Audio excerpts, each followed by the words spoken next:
Remakes and remasters have been a go-to for both the film and gaming industry for a little while now. Run out of unique ideas? Remake a movie or game that doesn't need it. Meanwhile, there are games that should get a remaster or remake just sitting there with no thought put towards them. People who love Bloodborne will know my plight all too well. This isn't me trying to rub salt in the wounds. On the contrary, this is to join in solidarity. Luckily, the fans have taken matters into their own hands and made a version of Bloodborne that works for PC. But I'm not here to talk about Bloodborne. I'm here to talk about another game that came out 15 years beforehand. My favorite game has two things in common with Bloodborne.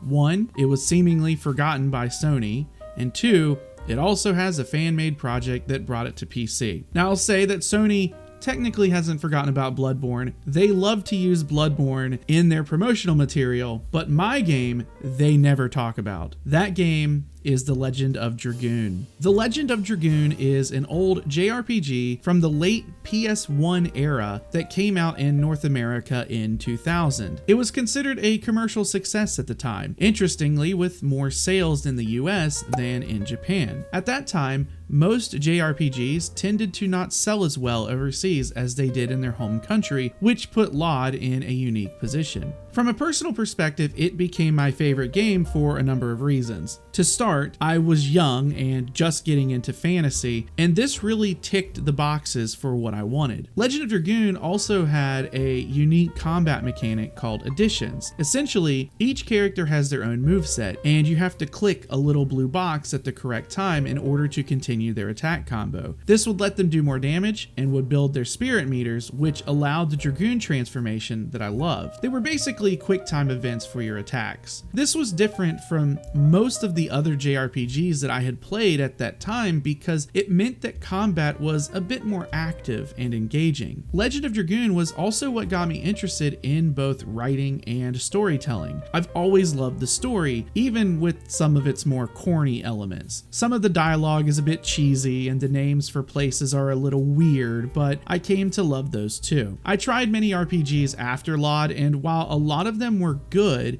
nothing really hit me quite the same. I think that many of us have watershed moments in gaming where we play one game that changes our lives in one way or another. This was that game for me. At some point, I fell out of RPGs and moved over to FPS games because, well, Halo was amazing. Since then, I've struggled to really find an RPG that has given me that same level of enjoyment that I felt when I was a kid. The closest thing has been Expedition 33, and I'm not going to say that E33 beats Legend of Dragoon as my favorite RPG, but damn if it isn't close. I'd say they're around the same level for me, but I do have to admit that nostalgia pushes my childhood darling up to the #1 slot. I've always wanted either a sequel for LOD, a prequel, even though I don't like prequels, a remake, or a remaster. I'd buy a PS5 immediately if they did any one of those. We did get a tease at one point when a higher up at Blue Point, the studio that did the Demon Souls remake, said that they loved LOD and then questioned whether it should be a project of theirs. Of course, this made every one of us in the fandom collectively shit our pants with the hope that something would come of this. Well, yeah, about that.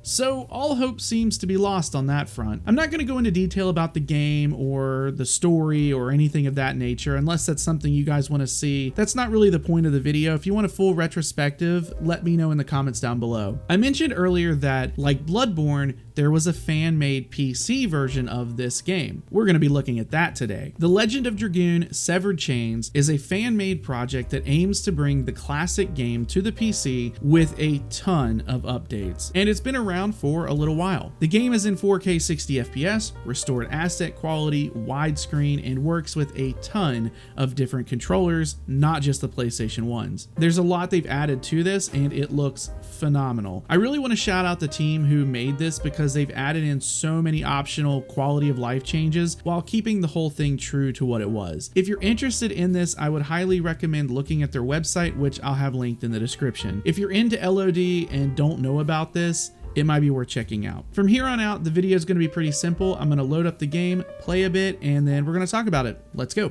Alright, so we're here in the game right now with Legend of Dragoon Severed Chains. This is your main screen here. We can do new campaign, continue options, about, and quit. Of course, about's going to give you a bunch of different things that you can do with the Severed Chains community and stuff like that. So we're going to go into the game itself right here. Go ahead and load this game here. Now, where I'm at in the game is a little bit further in. I am outside of the town called Hoax. The reason I wanted to show this area in particular is because this is where you get your Dragoon powers, and we're going to do a boss fight. We're going to go through the Hoax storyline and get the Dragoon power and then take a look at that because I haven't seen it yet. But before we do that, we're going to hit Y and go here to the menu screen. So there are a bunch of different things that they've actually added here. So we've got, as you can see here, use item, equipment, inventory, which these are all things that are normal. We have different icons over here on the right, I believe, than what was in the original game. And they all, or maybe they're higher quality, I should say. They're like a better quality. We have something called Dig. Now, Dig Dabas was something that I believe may have only been in the Japanese version of the game. There was this little, like, I don't know if it was like a little handheld game thing that tied into this or what, but there's a character named Dabas. You'll find him later. And he has a store that has a hole in the ground that it turns out he goes into and you never see him again. But there's like a mine or something and he can get things. I don't really know much about that one. It was like a very specific thing that I don't think ever came to America. Then we have status, additions, replace, and stuff like that. So options here is what we want to take a look at because the options are going to be completely different than what they were in the original game. So we have addition mode, so we can either do the additions ourselves or make them automatic. Here is something that I will say that I've had an issue with. When it says button mash mode, it's talking about when you throw a spell item at an enemy. There is a button mashing mini game that was from the original game.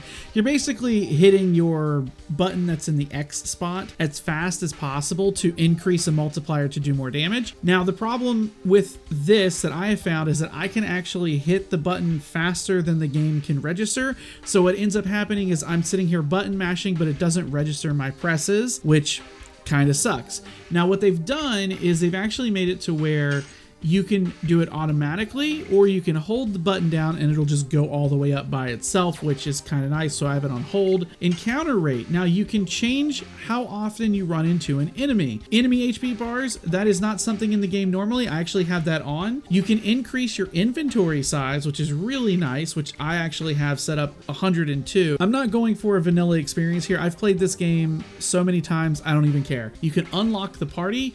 In this game, the main character Dart is always one of the characters in the main party no matter what. That was the retail experience. However, this mod allows you to remove him and have somebody else in his space if you want to. But that's what's going on here. I think it looks great.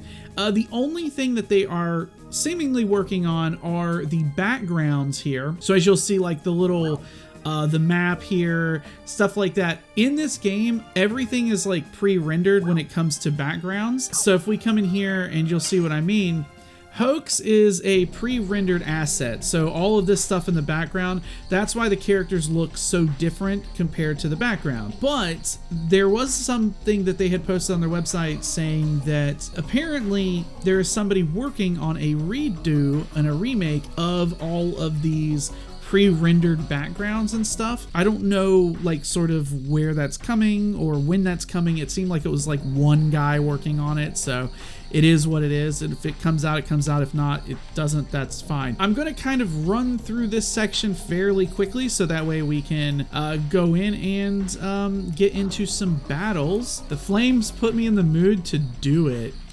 Okay, Legend of Dragoon, chill, bro. The enemy's coming. The enemy's coming. We're gonna have 2 boss fights. Well, 1 boss fight and then 1 that's like kind of a more tough fight. We're gonna have essentially a ninja, and then we're gonna fight a giant. And during the giant fight, we'll get our Dragoon power. We'll see Rose again. So they're fighting. Now we're gonna fight, I guess we're gonna fight some basic dudes. All right, so now we're in combat. So this is our first fight here. Now, this is a little bit different than what I played back in the day. Everything is in 60 FPS. I believe combat is still only in 30 FPS, at least for parts of it, although it definitely feels like it's more than around 30, I'm not sure. But we now have a turn order on the left-hand side of the screen because I put that there, which is cool. Health bars under the characters because I wanted to see them. But we also have something that's just added to the game that's actually really cool. So additions, like I said in the intro, are basically combos that you can make, like a quick time event. It's a timing based thing, but they've added in the ability to change your addition on the fly on your turn. That's not something you could do before. You had to go into the actual options menu to do it outside of combat. I'm gonna hit up Volcano here and I'll show you what I mean. So we're gonna go here. I might miss this because I haven't done Volcano yet. I was working on the other one. So we're gonna come here and then, oh, he got himself a counterattack there. Oh, I didn't do it. Darn it, I messed it up. Okay, well, let's go here and kill this guy. But as you can see, the box comes in. It's a timing thing. If you hit, well, whatever your X or A equivalent would be on your controller, then you'll get it correct, and it'll go on to the next attack. And so if I can do it right this time, there we go. And then boom, final attack. There we go. Additions can also level up, so you can see 45 out of 60 before it hits the next level, and then it'll do more damage. It'll actually increase the damage there at the bottom where it says hits 2, damage 120. So damage or SP might go up depending on the addition you use. Some additions are for different things based on different things. So that's just what it is. It's how it's always worked. So yeah, some additions are better for gaining spirit power. Some additions are better for damage. Depending on what you want to use is up to you, really, but hey, that is what it is. So we're going to beat these guys, hopefully pretty quickly here without too many issues. The other thing that I've always liked about this game is that the defend function is something that I've never seen done in another game in this way before. The way defense works in this game is that you can hit defend, and what it does is it gives you 10% of your total health back, and it halves all incoming damage, and you can't take any status effects if you've defended that turn. If I wanted Lavitz to heal here, I could go boom, I'd get my health back. Now all damage taken is halved, and he cannot get a status effect. So it's actually a pretty interesting way of doing things. This guy, I believe, is going to split into multiple versions of himself, and then we are going to have to figure out which one's the real one when we go and fight him. Enough playtime. Taking my gloves off. Also, pre-rendered cutscenes are not upgraded. They are the same cutscenes from the original game, which is completely fine. Okay, he's the guy on the left. I will say, I think the health bars kind of gave this one away here. I'm not gonna lie. He's the guy on the left here. Okay, so that kind of sucked, but it is what it is. It didn't update the other two fast enough, so yeah, that was okay. Well, whatever. No, okay, so he's the guy on the left again. He didn't move. He didn't move, which means he's close to, oh, dang on, I messed it up. Means he's close to being dead again. Oh, that he wasn't the right one. Okay, okay. Nope, it's the guy on the right this time. You're gonna die, bro. Boom, Volcano again. There we go. We got damage on him that time. He's dead. I think we got him. Yep, we got him. Okay, cool. Heard about it. He's real. The ones who fought so far were no match for him. We're still not a dragon. Go! I'll show you guys what the button mash thing works and looks like if you have it set to automatic. So throw that out there. We're gonna hold down A, and it's just gonna do it automatically, and it's gonna give us 268% increase. That's a lot. Okay, we're gonna get slammed together. He's gonna throw us. Yep. Oh, he looks great. He looks great. Yeah. They did a great job on a lot of these textures.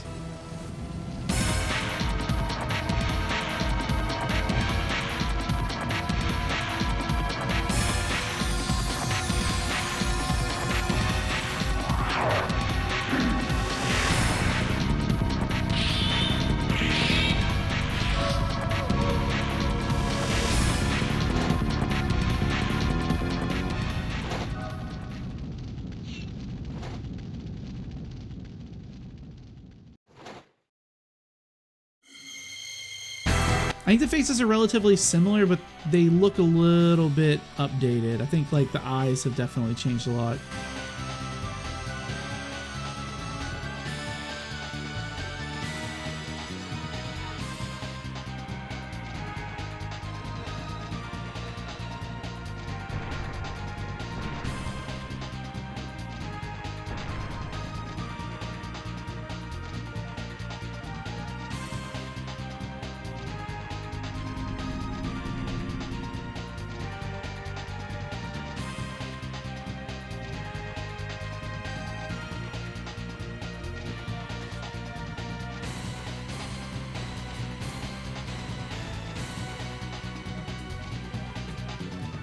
10,000-year-old hottie. That's a spoiler. All right, so we're gonna learn about fighting as a Dragoon. And this is where I'm gonna pretty much wrap things up. I wanna fight and then show you guys a Dragoon, and then that'll be it. Okay, we've got SP. When your SP is full, a transformation command appears.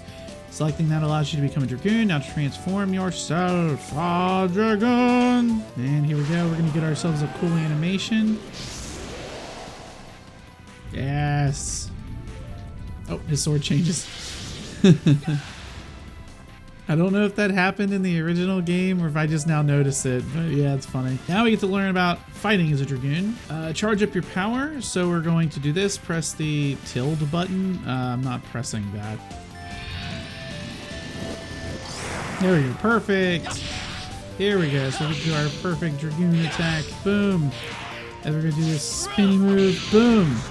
Explosion. Let's talk about magic. Now we're going to cast a spell with Flame Shot. Shoot our shot at Rose. It's the only time we'll ever get to do that.